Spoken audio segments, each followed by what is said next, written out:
Hi everyone, my name's Grace. I am an associate nutritionist with the Association for Nutrition, and today I'm going to be talking about how you as a family can improve your nutrition at meal times.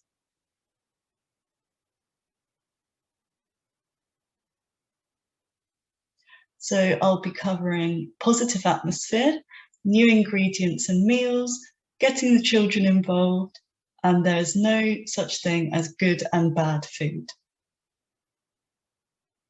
So positive atmosphere. It's important to maintain a calm and friendly atmosphere and try to avoid disagreements or arguments as much as possible.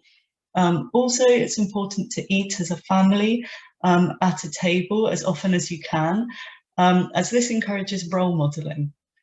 So this is where children will see the adults and maybe older siblings eating the same food that's in front of them. So this encourages them to eat the healthy meal and also helps them to learn positive eating behaviours that they will then pick up and have for life.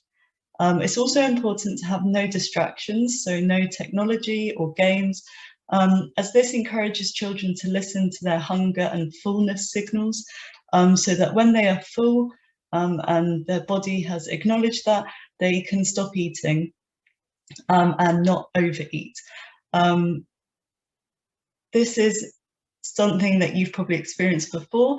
So for example, when you're sat in front of the telly and you just have a bag of popcorn, you can quite easily get through the whole bag. And that's because your attention is not on your fullness signals, it's on the TV. So new ingredients and meals. A good way to introduce new ingredients or maybe disliked vegetables, for example, is to use familiar foods. So for example, if your child likes spaghetti bolognese, but they don't like mushrooms, you can cut up the mushrooms quite small and add them to the spaghetti bolognese, just so that they have that disliked taste with a liked taste, and it can encourage them to eat it and try it and eventually like it. Also, it's important to increase the food exposure. So the more times that food is introduced, the more likely a child will learn to like it. It takes around 21 introductions before a child will start liking the food. But if they've had that chance to taste it and try it, they will develop a liking for it. Also to try new cooking methods. So it may not be the taste of the food, but potentially the texture. So for example, with courgettes, they can be quite soggy, but if you bake them in the oven, they do crisp up a bit and, in my opinion, have a nicer texture. So things like that, just trying cooking in new ways. So if you'd usually boil, you can try baking or adding to a stir fry or something like that. Also trying new recipes. So in the UK, an average household has around 9 recipes they rotate around. So just mixing it up, trying new recipes, trying new foods, keeping it exciting with your meals. So there's a lot of places online that you can get recipes, including our website. Getting the children involved. So this can be from choosing one healthy meal a week, going on the food shop with you, all the way to the preparation of the meal, including chopping, grating and weighing ingredients. There may be a safety concern of getting children involved, but I would really encourage you to allow your child or children to help out. I've worked with children as young as 5 who, if you show them how to use the knife, how to use it safely, and then supervise this, they are very capable. So I would encourage you to trust your child. Also allows them to experience this cooking process and see the raw ingredients all the way to the cooked. So a lot of children haven't actually seen raw vegetables as they just get presented to them in the meals. So it's a nice experience to see sort of where their food comes from in that little bit of the process within the home. Also, there's the IKEA effect.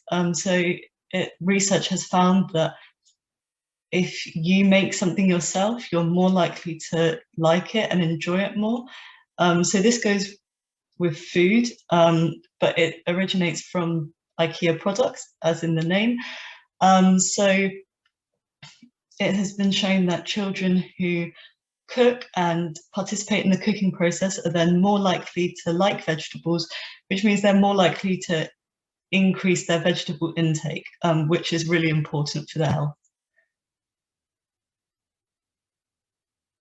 So finally, there is no such thing as good and bad food.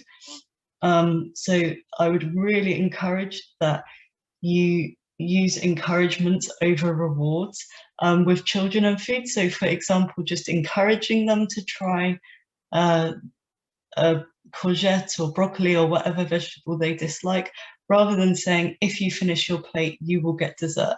As this encourages the eating behavior of every time that they finish their plate, they will get dessert, which is not a healthy habit to get into. Yes, dessert is okay some nights of the week, but maybe not every night. And also it may install the thought of when they finish other vegetables that they do like, that they'll get dessert.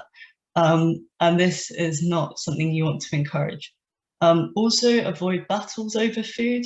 So this encourages a negative experience that a child may link to the food forever or for sort of a long period of time.